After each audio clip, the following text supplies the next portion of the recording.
Hello dear student, आज एक और इम्पॉर्टेंट सेशन में आप सभी का स्वागत है। तो स्टूडेंट, आज के सेशन में हम करने वाले हैं मॉक टेस्ट 4 जो कि साइंस का है। तो जितने भी क्वेश्चन इसमें है वो एनसीईआरटी से लिए गए हैं और कुछ क्वेश्चन ऐसे हैं जो कि प्रीवियस ईयर में पूछे गए थे। चलिए फिर वीडियो को शुरू करते हैं। और सेशन काफ़ी इंपॉर्टेंट होने वाली है क्योंकि आज के सेशन से कई क्वेश्चन एग्जाम में पूछे जाते हैं। चलिए फिर वीडियो को शुरू करते हैं और देख लेते हैं पहला हमारा क्वेश्चन कौन सा है। तो पहला हमारा क्वेश्चन है अदरक रूपांतरण है, मतलब अदरक जो होता है वो किस चीज़ का रूपांतरण होता है। ऑप्शन नंबर पहला हमारा है तने का, दूसरा है जड़ का, तीसरा है पत्ती का और चौथा है फल का। तो देखिए जो अदरक होता है वो तना का रूपांतरण होता है। ऑप्शन नंबर ए हमारा सही है। और कौन कौन सी चीजें होती हैं जो तना का रूपांतरण होती हैं, तो एक होता है आलू।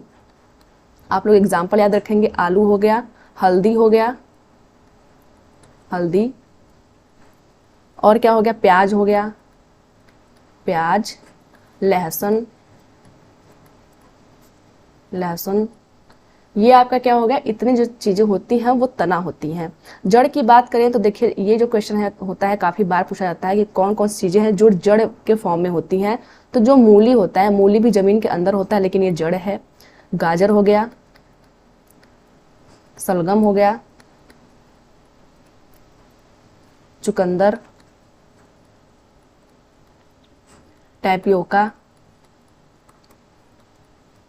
टैपियोका हो गया, और क्या आपका हो गया, शकरकंद हो गया। ये सब ऐसे जो है फल है, ऐसे सब्जियां हैं जो कि जड़ के फॉर्म में पाई जाती हैं। तो आप लोग कंफ्यूज मत होइएगा। आलू, हल्दी, प्याज और लहसुन जो है वो तना है, उसका तना वाला पार्ट हम लोग खाते हैं। मूली, गाजर, सलगम, चुकंदर, टैपियोका जो होता है उसका जड़ वाला पोर्शन हम लोग खाते हैं। देखिए जो टैपियोका है वो पूछता है कि कहाँ का व्यंजन है, तो ये केरल का व्यंजन है, केरल में पाया जाता है टैपियोका। बढ़ते अगले क्वेश्चन की तरफ। क्वेश्चन नंबर 2 हमारा है वास्तविक फल उत्पन्न होते हैं। जो वास्तविक फल होते हैं वो पौधे के किस भाग से उत्पन्न होते हैं।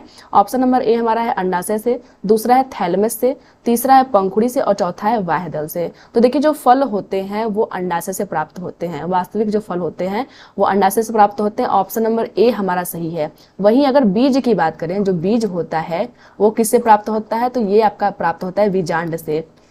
जो बीजांड होता है वो बीज में बदल जाता है और जो अंडाशय होता है वो फल में बदल जाता है। इसलिए क्वेश्चन नंबर 2 का ऑप्शन नंबर ए सही है। देखिए बाह्यदल जो है वो हमेशा हरे रंग का होता है। हम लोगों ने सुबह के सेशन में देखा था कि जो बाह्यदल होता है वो हरे रंग का होता है। जो पंखुड़ी होती है वो हर फ्लावर का जो पंखुड़ी होता है वो अलग अलग कलर का होता है। आगे देख लेते हैं क्वेश्चन नंबर 3। पौधे में प्रोटीन संश्लेषण के लिए आवश्यक तत्व है। देखिए जो पौधे होते हैं उनमें प्रोटीन संश्लेषण भी होता है, तो जिसमें आवश्यक तत्व है वो कौन सा है। ऑप्शन नंबर ए है मैग्नीशियम, दूसरा है कॉपर, तीसरा है नाइट्रोजन और चौथा है लौह तत्व। तो जो मैग्नीशियम होता है वो प्रोटीन संश्लेषण काफी इंपॉर्टेंट होता है। ऑप्शन नंबर ए हमारा सही है। बढ़ते अगले क्वेश्चन की तरफ। Question number 4। क्वेश्चन नंबर 4 हमारा है हरे फलों को कृत्रिम ढंग से पकाने हेतु प्रयुक्त गैस है। देखिए जब भी कृत्रिम की बात करता है तो एसिटिलीन पे हम लोग टिक करते हैं। ऑप्शन नंबर ए हमारा सही है। जो जो फल होते हैं उनको जो पकाने के लिए कृत्रिम ढंग से हम लोग एसिटिलीन का यूज करते हैं। आगे बढ़ते हैं क्वेश्चन नंबर 5 की तरफ। क्वेश्चन नंबर 5 है बीज अंकुरण के लिए आवश्यक तत्व है। जब हम लोग एक बीज को खेत में लगाते हैं तो उसके अंकुरण के लिए कौन कौन सी चीजें आवश्यक है, सिर्फ अंकुरण के लिए। तो ऑप्शन नंबर ए हमारा है वायु एवं मृदा, दूसरा है वायु एवं नमी, तीसरा है मृदा और नमी, चौथा है वायु, मृदा और नमी। तो देखिए अगर बीज अंकुरण की बात करें तो बीज अंकुरण के लिए सिर्फ वायु और नमी इंपॉर्टेंट होती है। ऑप्शन नंबर बी हमारा सही है। अगर जो बीज है उसको प्रॉपर ढंग से वायु और नमी मिल रही है तो वो अंकुरित हो जाएगा। अब बहुत सारे बच्चे बोलेंगे कि मृदा भी जरूरी है, तो देखिए बहुत सारे ऐसे जो प्लांट होते हैं जो कि बिना मिट्टी के उगाए जाते हैं, जिसको हम लोग बोलते हैं हाइड्रोपोनिक्स, मतलब पानी में एक बीकर में हम लोग क्या करेंगे, इसमें न्यूट्रिएंट्स डाल देंगे। न्यूट्रिएंट्स के बाद अगर इसमें हम लोग कोई बीज डालते हैं तो वो कुछ समय बाद अंकुरित हो जाता है। इसका मतलब ये है कि जो बीज है उसको नमी भी मिल रही है और वायु भी मिल रही है। तो क्वेश्चन नंबर 5 का ऑप्शन नंबर बी सही है। जो मृदा है वो जरूरी फैक्टर नहीं है। मृदा जरूरी है लेकिन अति महत्वपूर्ण नहीं है, आवश्यक तत्व तो नहीं है। तो क्वेश्चन नंबर 5 का ऑप्शन नंबर बी हमारा सही हो गया। अगला हमारा क्वेश्चन है पुष्प के नर जनन अंग के भाग हैं। देखिए जब मैं थियरी सेक्शन करवा रही थी तो मैंने बताया था कि जो पुष्प होता है उसके नर जनन अंग और मादा जनन अंग बहुत बार क्वेश्चन पूछा जाता है। तो यहाँ भी क्वेश्चन पूछा गया है, तो हम लोग पढ़ लेते हैं नर जनन अंग के बारे में। पहला हमारा ऑप्शन है वर्तिका, परागकोश और पुतंतु। देखिए जो वर्तिका होती है वो जो है वो फीमेल पार्ट कहलाती है, मतलब स्त्री केसर का पार्ट है। तो ये तो ऑप्शन नंबर पहला आपका गलत हो गया। दूसरा हमारा है अंडाशय, परागकोश और बीजांड। तो देखिए यहाँ भी अंडाशय दिया गया है तो ये भी आपका गलत हो जाएगा। दूसरा आपका बीजांड भी दिया है तो ये भी गलत हो जाएगा। मतलब ऑप्शन नंबर बी हमारा है वो गलत हो गया। अंडाशय और जो बीजांड होते हैं वो फीमेल पार्ट हैं। अगला है परागकोश, बीजांड और पुतंतु। तो यहाँ भी बीजांड दे दिया गया, इसका मतलब ये फीमेल पार्ट की बात कर रहा है, इसलिए हमारा क्वेश्चन नंबर जो ऑप्शन नंबर सी है वो भी गलत हो जाएगा। जो हमारा ऑप्शन नंबर 4 है परागकोश और पुतंतु, ये आपका सही है। क्वेश्चन नंबर 6 का ऑप्शन नंबर डी हमारा सही है। आगे बढ़ते हैं क्वेश्चन नंबर 7। क्वेश्चन नंबर 7 हमारा जो है वो कह रहा है अवस्तंभ जड़ पाई जाती है। देखिए जो जड़ हम लोगों ने जड़ों के प्रकार में हमने पढ़ा था कि जो जड़ होते हैं वो मुसला और झगड़ा होते हैं। झगड़ा जड़ों के अंतर्गत हम लोगों ने अवस्तंभ जड़ के बारे में पढ़ा था। तो वहाँ हमने पढ़ा था 4 प्रकार के जड़ थे। एक था आपका अवस्तंभ, एक था आपका स्तंभ, और एक था आपका रेशेदार, और कौन था, एक था परजीवी। तो देखिए अवस्तंभ जड़ के अंतर्गत हमने पढ़ा था कि ये गन्ना में, मक्का में और बाजरा तीनों में पाई जाती है, इसलिए हमारा जो ऑप्शन नंबर डी है वो आपका सही हो गया। तीनों में अवस्थम्भ जड़ पाई जाती है। अवस्थम्भ जड़ जो भी बच्चे आप थियरी सेक्शन नहीं किए हैं वो जान ले अवस्थम्भ जड़ किसको कहते हैं। देखिए कुछ जड़ ऐसे होते हैं जो तना हमारा होता है उससे निकलते हैं। तो इस प्रकार आप लोगों ने बाजरा के पेड़ में देखा होगा, इस प्रकार का स्ट्रक्चर निकलता है। तो ये जो है वो अवस्थम्भ जड़ है। जो स्तंभ जड़ है वो कहाँ पाई जाती है, तो वो आपका पाया जाता है बरगद में। जो बरगद का वृक्ष होता है उसमें स्तंभ जड़ें पाई जाती हैं। उसमें भी क्या होता है, जो हमारा प्लांट होता है, सपोज करते हैं ये हमारा प्लांट है, तो इधर से जो टहनियाँ होती है उसमें से जड़ें निकलते रहते हैं, तो उसको हम लोग बोलते हैं स्तंभ जड़। रेशेदार जड़ की बात करें तो ये आपका प्याज और लहसुन में पाई जाती है रेशेदार जड़। और जो परजीवी जड़ होता है वो आपका अमर बेल में पाई जाती है। तो चारों एग्जाम्पल हम लोग याद रखेंगे और जड़ों का प्रकार भी याद रखेंगे। क्वेश्चन नंबर 7 का ऑप्शन नंबर डी सही है। अगला हमारा क्वेश्चन है पत्ती का वह भाग जो तने से जुड़ा रहता है वो क्या कहलाता है। ऑप्शन नंबर ए है फलक, दूसरा है पर्णवृंत, तीसरा है मध्य सिरा और चौथा है रंध्र। तो जो हमारा पत्ती होता है, मान लीजिए हमारा तना है, तने से हमारी पत्ती निकली हुई है, तो जहां से ये जुड़ी रहती है उसको क्या कहते हैं, यही पूछा गया है। तो उसको हम लोग बोलते हैं पर्णवृंत। ऑप्शन नंबर बी हमारा सही हो गया, पर्णवृंत बोलते हैं। जो रंध्र होता है ना, जो पत्तियों पे जो छोटे छोटे छिद्र पाए जाते हैं जिससे प्रकाश संश्लेषण होता है, यहाँ पे छोटे छोटे छिद्र पाए जाते हैं, इसको हम लोग बोलते हैं रंध्र। बढ़ते हैं अगले क्वेश्चन की तरफ। Question number 9। क्वेश्चन नंबर 9 है मूली की जड़ एवं पत्तियों का अवलोकन करने पे हम पाते हैं। मूली का जड़ का अवलोकन करना है, हमें ये याद रखना है। तो कैसा है, रेशेदार है जड़ एवं समांतर शिरा विन्यास है, मुसला जड़ है या फिर जालिका रूपी शिरा विन्यास है, रेशेदार जड़ है या फिर जालिका रूपी शिरा विन्यास है, मुसला जड़ है या फिर समांतर शिरा विन्यास है। देखिए अगर हम लोग ऑप्शन को पढ़ेंगे तो हम लोग कंफ्यूज जाएंगे। तो सबसे पहले हम लोग एलिमिनेशन मेथड लगाते हैं। जो हमारा मूली होता है हम लोगों ने उसको मुसला जड़ के अंतर्गत पढ़ा था, तो सबसे पहले रेशेदार जड़ को हम लोग कट कर देते हैं। 2 ऑप्शन में रेशेदार जड़ है। अब बात यह आता है कि अगर मुसला जड़ रहता है तो जालिका शिरा विन्यास होता है कि समानांतर शिरा विन्यास होता है। यहाँ जालिका दिया हुआ है और यहाँ पे समानांतर दिया गया है। तो मैंने बताया था कि जब भी हम लोग मुसला जड़ की बात करते हैं, जब मुसला जड़ की बात होती है तो कौन सा जड़ होता है, आपका जालिका रूपी शिरा विन्यास होता है। अच्छा, जो हमारा प्लांट है वो एक बीजपत्री होगा कि द्विबीजपत्री होगा। तो मैंने बताया था कि जब मुसला जड़ होता है तो जालिका शिरा विन्यास होता है, और जो हमारा प्लांट होता है वो द्विबीजपत्री होता है। कौन सा होता है, द्विबीजपत्री होता है। आप लोग इस ट्रिक को याद कर लीजिए, क्योंकि क्वेश्चन जो आता है ना वो इन्हीं तीनों पॉइंट से क्वेश्चन पूछता है। तो हम लोग याद रखेंगे जब भी जड़ मुसला रहेगा तो जालिका रूपी शिरा विन्यास रहेगा, और जो बीजपत्र होगा वो द्विबीजपत्री होगा। तो ऑप्शन नंबर बी हमारा सही हो जाएगा, क्योंकि यहाँ पे दिया है जालिका रूपी शिरा विन्यास। तो जो मूली होता है उसमें मुसला जड़ होता है एवं जालिका रूपी शिरा विन्यास पाया जाता है। तो क्वेश्चन नंबर 9 का ऑप्शन नंबर बी हमारा सही हो गया। बढ़ते अगले क्वेश्चन की तरफ। क्वेश्चन नंबर 10 है हमारा प्रकाश संश्लेषण प्रक्रिया के उत्पाद हैं। प्रकाश संश्लेषण प्रक्रिया जो होती है उसमें से कौन से उत्पाद बनते हैं। तो सबसे पहले हम लोग प्रकाश संश्लेषण की प्रक्रिया को लिख लेते हैं। तो इसमें 6CO2 होता है प्लस 12H2O होता है। देखिए हमें ये भी याद रखना है कि कितना कितना होता है। यहाँ 6CO2 होता है और यहाँ 12H2O होता है, और क्या होता है, यहाँ लाइट प्रेजेंस होती है, मतलब सूर्य का प्रकाश, और क्लोरोफिल के अंतर्गत ये होता है, क्लोरोफिल के अंतर्गत ये होता है। और बनता क्या है, ग्लूकोज बनता है, C6H12O6 ग्लूकोज बनता है। और क्या बनता है, वाटर बनता है। और कितना वाटर बनता है, 6 पानी बनता है। 6H2O प्लस कितना बनता है 6O2, मतलब 6 ऑक्सीजन गैस निकलती है। तो कह रहा है उत्पाद क्या है, अब उत्पाद क्या है, ग्लूकोज है, जल है और O2 है। तो हम लोग देख लेते हैं, यहाँ दिया है CO2, तो CO2 तो हम लोग उत्पाद के रूप में नहीं करते हैं। अगला है ग्लूकोज दिया है, कार्बन डाइऑक्साइड दिया है, तो कार्बन डाइऑक्साइड की वजह से ये वाला ऑप्शन भी आपका गलत हो जाएगा, बी वाला भी। ऑप्शन नंबर सी हमारा है C6H12O6, H2O और O2, तो ये बात बिल्कुल सही है कि जब प्रकाश संश्लेषण होता है तो उसमें ग्लूकोज निकलता है, ये ग्लूकोज का फॉर्मूला है। और क्या निकलता है, जल निकलता है और जो O2 गैस है वो निकलती है, ऑक्सीजन निकलती है। तो क्वेश्चन नंबर 10 का ऑप्शन नंबर सी सही है। आप लोग इस रिएक्शन को याद कर लेंगे क्योंकि डायरेक्ट रिएक्शन भी पूछ सकता है एग्जाम में। अगले क्वेश्चन की तरफ बढ़ते हैं। क्वेश्चन नंबर 11 हमारा है एंटोमोफिलस है। देखिए एंटोमोफिलस क्या है, तो ये एक परागण का टाइप है, मतलब पॉलिनेशन जब हमारा होता है तो जो परागकण होता है वो एक प्लांट से दूसरे प्लांट पे किस वजह से जाते हैं उसी को हम लोग बोलते हैं परागण। तो जो एंटोमोफिलस होता है वो किसके अंतर्गत आता है, तो वो आपका आता है कीट परागण के अंतर्गत।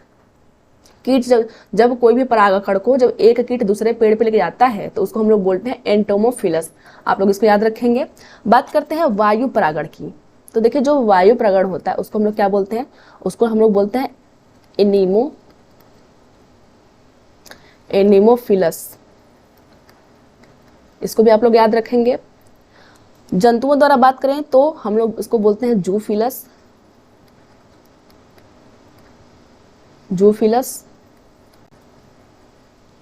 पक्षियों द्वारा बात करें तो पक्षियों द्वारा जो परागण होता है उसको हम लोग बोलते हैं आर्निथोफिलस।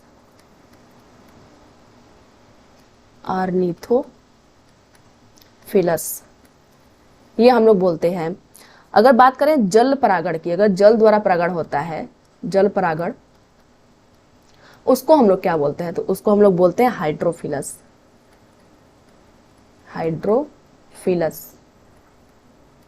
तो ये आप लोग 4-5 पॉइंट याद रखेंगे। जब भी कीट की बात आएगी तो हम लोग बोल देंगे एंटोमोफिलस, वायु की बात आएगी तो हम लोग बोलेंगे एनीमोफिलस, जंतु की बात आएगी तो जूफिलस, पक्षी की बात आएगी तो ऑर्निथोफिलस, जल की बात आएगी तो हम लोग बोलेंगे हाइड्रोफिलस। तो ये इस क्वेश्चन में तो एंटोमोफिलस पूछा गया, इसलिए ऑप्शन नंबर ए हमारा सही हो जाएगा। इस क्वेश्चन से आपके 4 से 5 क्वेश्चन बन जाते हैं, तो कोई भी पूछ सकता है आप लोगों से। अगला हमारा क्वेश्चन है क्वेश्चन नंबर 12, निम्नलिखित विकल्प में से अवस्तंभ और स्तंभ जड़ के सत्य विकल्प को चुनिए। अब अवस्तंभ और स्तंभ जड़ के बारे में हम लोगों ने प्रॉपरली पढ़ रखा है और हम लोग इसको पढ़ेंगे। अवस्तंभ जड़ मक्का में होती है, तो हम लोगों ने कहाँ पढ़ा था, मक्का में पढ़ा था, बाजरा में पढ़ा था, मक्का बाजरा में पढ़ा था हम लोगों ने अवस्थम्भ जड़ को। स्तंभ जड़ जो होता है वो बरगद में पाई जाती है, तो ये बात बिल्कुल सही है। जो अवस्थम्भ जड़ होती है मक्का और बाजरा में पाई जाती है, जो स्तंभ जड़ होती है वो बरगद में पाई जाती है। तो ऑप्शन नंबर ए हमारा सही होगा। दूसरा हमारा है अवस्थम्भ जड़ रेशेदार होती है और स्तंभ जड़ जो होती है वो मूसला जड़ होती है। तो देखिए अवस्थम्भ जो जड़ होती है वो रेशेदार नहीं होती है, इसलिए हमारा जो ऑप्शन नंबर बी है वो आपका गलत हो गया। तो सिर्फ ऑप्शन नंबर ए ही हमारा सही होगा। बढ़ते अगले क्वेश्चन की तरफ। क्वेश्चन नंबर 13 हमारा है वातपोत्सर्जन का तात्पर्य है। वातपोत्सर्जन का मतलब क्या होता है, देखिए जो हमारी लीफ होती है, हमारी जो लीफ होती है उसमें क्या होते हैं, रंध्र होते हैं, छोटे छोटे छिद्र होते हैं। जब इनसे पानी जब होता है, जब उड़ता है, तो इसी को हम लोग बोलते हैं वातपोत्सर्जन, मतलब रंध्र से पानी का उड़ना। तो ऑप्शन नंबर ए हमारा है जाइलम द्वारा जल का संवहन, तो ये तो नहीं होगा। दूसरा है फ्लोएम द्वारा भोजन का संवहन, तो ये भी नहीं होगा।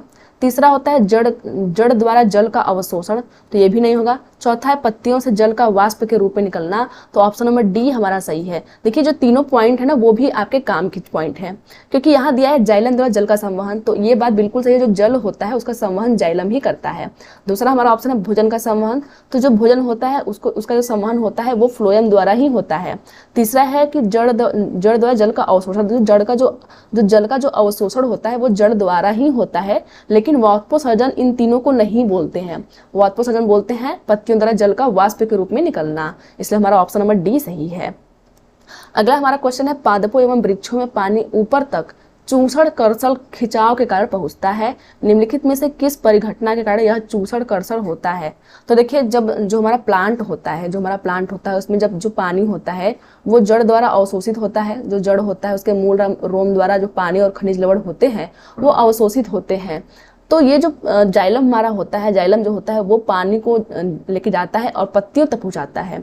तो ये जो घटना है वह एक चूसड़ कर्षण जो है बल द्वारा होता है, उसको हम लोग क्या बोलते हैं? तो ऑप्शन नंबर ए है वाष्पोत्सर्जन, दूसरा है प्रकाश संश्लेषण, तीसरा है श्वसन और चौथा है अवशोषण। तो देखिए ये जो प्रक्रिया है उसको हम लोग बोलते हैं वाष्पोत्सर्जन। ऑप्शन नंबर ए हमारा सही हो जाएगा। देखिए क्या होता है ना कि जो हमारा प्लांट होता है उसमें जो पत्ती हमारी लगी होती है, इससे जल उड़ता है, तो ये जो खिंचाव बल होता है ना, खिंचाव बल तने पे लगता है, इस वजह से जो पानी होता है वो ऊपर चढ़ने लगता है। जब पानी ऊपर चढ़ता है तो धीरे धीरे पानी जाता है पत्तियों के पास, पत्तियां अपना भोजन बनाती है और जो हमारा वाटर है उसको निकालती है बाहर, तो यही प्रोसेस होती है। तो ये प्रोसेस जो होती है वो वाष्पोत्सर्जन के कारण होती है। तो क्वेश्चन नंबर 14 को ऑप्शन नंबर ए हमारा सही हो जाएगा। बढ़ते अगले क्वेश्चन की तरफ। Question number 15। क्वेश्चन नंबर 15 हमारा है निम्नलिखित में से कौन सा अदरक का जननांग है? देखिए जननांग अदरक का मतलब ये है कि ऐसा कौन सा पार्ट है जिसको लगाने से अदरक का पौधा प्राप्त होता है। तो जो अदरक में तो बीज होता नहीं है, तो जो तना होता है, अदरक का जो तना होता है, तना को अगर हम लोग काट के लगा देते हैं तो वो एक नया प्लांट बना लेता है। तो जो तना ऑप्शन नंबर सी हमारा है वो सही हो जाएगा। बढ़ते हैं अगले क्वेश्चन की तरफ। Question number 16। नीचे दिए गए कथनों पर विचार कीजिए। कथन कौन कौन से हैं? पौधे प्रकाश संश्लेषण के बिना भी कुछ समय तक जीवित रह सकते हैं। तो देखिए ये बात बिल्कुल सही है। और कैसे सही है? जब हम लोग प्रकाश संश्लेषण क्रिया देखते हैं तो वो दिन में होती है, क्योंकि प्रकाश संश्लेषण जब भी होता है तो लाइट की आवश्यकता पड़ती है, तो दिन में होती है। लेकिन रात को क्या होता है? प्रकाश संश्लेषण होता नहीं है, तो प्रकाश संश्लेषण के बिना कुछ समय तक रह लेते हैं, वो रात भर रहते हैं। अगला हमारा है कि पौधे श्वसन के बिना भी कुछ समय तक जीवित रह सकते हैं। तो ये बात बिल्कुल गलत है। जो पौधे होते हैं वो श्वसन के बिना कुछ समय तक जीवित नहीं रह सकते हैं। अगला हमारा है पौधे के जीवित रहने के लिए प्रकाश संश्लेषण और श्वसन दोनों आवश्यक है। तो ये बात भी बिल्कुल सही है, जो पौधों को जीवित रहने के लिए दोनों प्रक्रियाओं का होना आवश्यक है। अगला हमारा है दिन के समय प्रकाश संश्लेषण और श्वसन पौधों में होने वाली समक्षणिक, मतलब एक ही समय होने वाली प्रक्रिया है। तो ये बात भी बिल्कुल सही है कि दिन के समय प्रकाश संश्लेषण और श्वसन दोनों साथ में होता है, रात के समय प्रकाश संश्लेषण नहीं होता है, सिर्फ श्वसन की प्रक्रिया होती है। इसलिए जो हमारा ऑप्शन नंबर डी है वो भी सही हो जाएगा। तो हमारा जो कथन है वो कौन सही होगा? ए, सी और डी। तो ऑप्शन नंबर डी जो हमारा है वो सही हो जाएगा। ए और सी और डी ये हमारा सही हो जाएगा। बढ़ते अगले क्वेश्चन की तरफ। क्वेश्चन नंबर 70 हमारा है बांस के पौधों की पत्तियों में सिरा विन्यास तथा जड़ें किस प्रकार होती है? देखिए दूसरा क्वेश्चन आ गया आपके सामने। जब हमें पढ़ना है कि किस प्रकार का विन्यास होता है तो कौन सा जड़ होता है या फिर कौन सा बीज होता है। तो देखिए सबसे पहले हम लोग पढ़ लेते हैं ऑप्शन। समांतर सिरा विन्यास, रेशेदार या फिर झकड़ा जड़ जिसको बोलते हैं, जालिका रूपी या फिर मूसला जड़ है, समांतर सिरा विन्यास है कि मूसला जड़ है, चौथा है जालिका रूपी सिरा विन्यास है या फिर रेशेदार जड़ है। तो देखिए बांस की बात किया गया है, हम लोगों ने बांस की जो पत्ती है उसको देखा होगा आप लोगों ने। ये कुछ इस प्रकार से होती है, लंबी लंबी इस प्रकार से होती है। तो आप लोग क्या समझते हो कि इसमें कौन सा सिरा विन्यास होगा? तो देखिए इसमें क्या होता है? समांतर सिरा विन्यास होता है। तो जो बी और डी है वो तो आपका ऐसे ही हट जाएगा, क्योंकि यहाँ पे दिया है जालिका सिरा विन्यास। अब हम लोगों ने पढ़ा था कि जब भी समांतर सिरा विन्यास होता है तो कौन सा जड़ होता है? हमेशा झकड़ा जड़ होता है, मतलब रेशेदार जड़ होता है। तो ऑप्शन नंबर जो हमारा सी है वहां दिया है मूसला जड़, इसका मतलब जो ऑप्शन नंबर सी है वो गलत हो जाएगा। जब भी समांतर सिरा विन्यास की बात करेगा तो झकड़ा जड़ ही होगा। तो ऑप्शन नंबर ए हमारा सही है। अच्छा आप बता सकते हो कि जो बांस का पेड़ है वो एक बीज पत्री है फिर दो बीज पत्री है? तो ये जो बांस का पेड़ आपका होता है वो आपका एक बीज पत्री होता है। मान लीजिए अगर हमें ये नहीं पता है कैसे, तो हम लोग ये बोल सकते हैं क्योंकि समांतर सिरा विन्यास है और रेशेदार झकड़ा जड़ उसका है, इसलिए क्या होगा? एक बीज पत्री होगा। आप लोग इस ट्रिक को जरूर याद कर लीजिए क्योंकि क्वेश्चन ऐसे ही आते हैं और ये सीटेट 2016 में पूछ चुका है क्वेश्चन। बढ़ते हैं अगले क्वेश्चन की तरफ। Question number 18। निम्नलिखित में से कौन सा एकल पुष्प नहीं है वरन पुष्पों का एक गुच्छा है? मतलब ऐसा कौन सा पुष्प है इसमें से जो कि अकेले एक पुष्प नहीं है बल्कि कई पुष्प को मिलाकर एक गुच्छा बनाता है? तो ऑप्शन नंबर ए है धतूरा, दूसरा है क्वेश्चन नंबर ए है गुलाब, दूसरा है धतूरा, तीसरा है चाइना रोज जिसको हम लोग गुड़हल बोलते हैं, चौथा है सूर्यमुखी। देखिए जो गुड़हल की प्रजाति होती है वो कई प्रजाति की होती है, तो एक चाइना रोज होता है जो कि आपका पिंक कलर का होता है।